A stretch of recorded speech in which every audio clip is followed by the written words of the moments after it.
For us tonight, just short and simple, we always hear about the waves of Protestants coming into the church.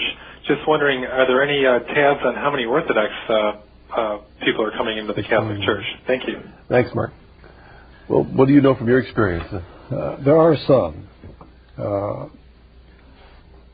In the 19th century, there's some remarkable converts. And in our own time, Helen Izvolsky, for example, was quite a well-known writer on Russian themes. Heli Georgiades in England, Count Bennigsen, Ivan Puzina, and as I mentioned before, some of the followers of Vladimir Soloviev, oftentimes called the Russian Newman, who are active in Russia and very open to unity. So there are some converts, a trickle, coming into the church, and hopefully as dialogue and genuine ecumenism increases, there's going to be a softening of attitudes on the part of those Eastern Orthodox who just don't understand the Catholic Church. I think when I've talked to some in my work, that one of the issues that does come up is this craziness in the liturgy that they encounter. And it's a serious problem, and I think our bishops should pay greater attention to this alienating factor which is impeding real ecumenism with the Eastern churches. The Catholics, for example, who attend Eastern Rite Catholic churches because they're offended by what's happening in their parishes, are simply part of that picture. How about some words of encouragement to the audience, if they have Orthodox friends, how they might reach out to them and introduce the fullness of the Catholic faith into their lives? One of the things with Catholics on the American scene is, oftentimes, before I became a Catholic, I was going off to Korea. I didn't know whether I was coming back, so I decided to make that move. But I never met a Catholic who said, hey, you're interested in the Catholic faith, why don't you become a Catholic? I never met one. And these were the good old days. But there was a lack of apostolic zeal, at least as far as my own experience went. My wife is also a convert to the church from Episcopalianism. She had a very good Catholic friend who spoke to her about the church and interested her in the church, and she became a Catholic as a result. We need to do more of that, to reach out to others, to speak openly about our faith, ask them what they think about the unity of the churches, or the union of the churches. Ask them what they think about the Holy Father. Ask them what are the differences, and get them to pray. That's interesting. Is there a prayer that unites us? I know they don't have, for example, the Rosary as their tradition as we do, but are there prayers that would unite us with the Orthodox? Well, the beautiful Jesus prayer, Jesus, Son of God, have mercy on me, a sinner.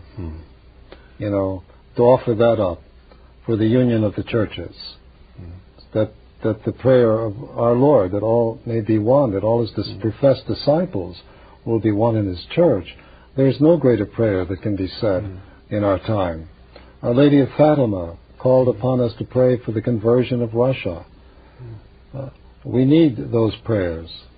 It's interesting that the relics of Saint Therese, doctor of the Church, and she's a saint who's particularly beloved by our Russian Orthodox brethren. They like Saint Therese of the Child Jesus, a doctor of the Church who died at the age of 24.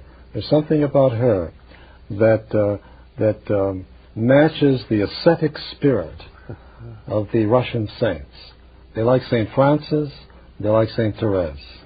And so let's talk about the saints and what we have in common, and try to get more prayers offered for the union of the churches to fulfill the will of our Lord, that all be one.